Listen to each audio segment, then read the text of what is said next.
пиццериядан да асып түсетін пиццаның рецептін ұсынғым келеді. Сіздермен Nazi Cook, менімен бірге болыңыздар, өте дәмді болады.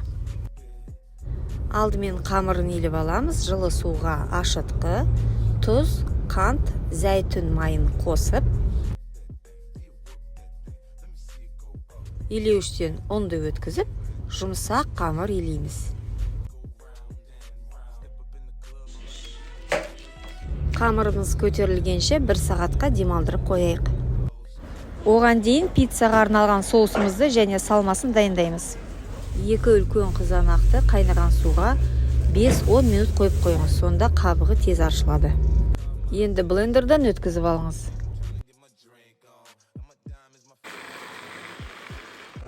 Табаға 3 ас қасық күнбағыс майын құйып, сарымсақты орташа отта қуырып алыңыз, күйіп кетпесін.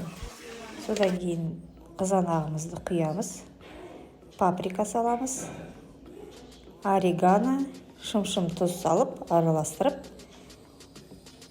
2-3 минут қайнатқаннан кейін соусымыз дайын болады. Ірімшікті үлкен үккіштен өткізіп алыңыз. Қызанақты домалақ жіңішке тураңыз. Қамырымыз көтерілді. Қамырдың тең жартысын үзіп алыңыз. Екінші жартысынан болонез пиццасын дайындаймыз.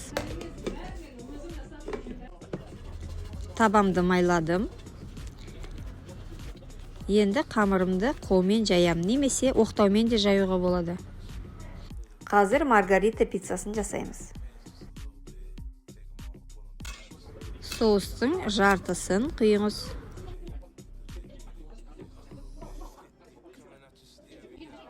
Алдымен ірімшікті салып аламыз. Содан кейін қызанағымызды орналастырамыз. Алдын ала қызып тұрған пешке 250 градусқа 8 минутқа қоямыз. Мінеки маргарита пиццамыз дайын болды. Дәмін көрсеңіз ғой, ауызда ериді, өте дәмді. Жасап көрулеріңізге кеңес беремін. Ал енді екінші болонез пиццасын жасауға көшейік. Кішкене күнбағыс майын құйыңыз. Майдалап тураған пиязыңызды салыңыз, қуырыңыз. Тартылған етті қуырыңыз.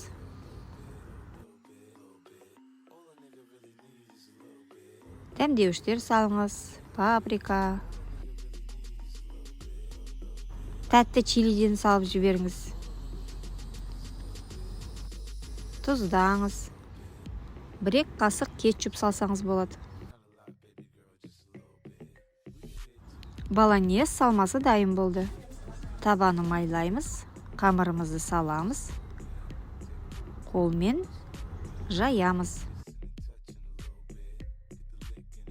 Қалған соусын құйыңыз.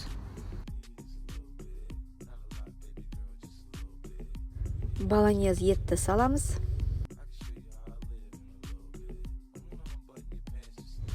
Үстінен ірімшікті салайық. Қызып тұрған пешке 250 градусқа 8 минутқа жібереміз. Болонез пиццамыз дайын болды. Кәдімгідей тағам ретінде жүреді. Тойымды, өте дәмді. Пиццаның осы рецебін соусымен қоса алып, салмасын өзгертсеңіз болады. Мысалға тауықтың тартылған етін, шұжық, қазы, сосиска, саңырауқұлақты да қосып жіберіп, қалауыңыз бойынша әдемі пицца жасап шығаруға болады. Жасап отбасыңыздағы адамдарды қуантыңыздар. Егер бейне ұнап жатса, тіркеліңіздер, сонда менің жаңа рецептерімді жібере алмайсыздар. Астарыңыз дәмді болсын.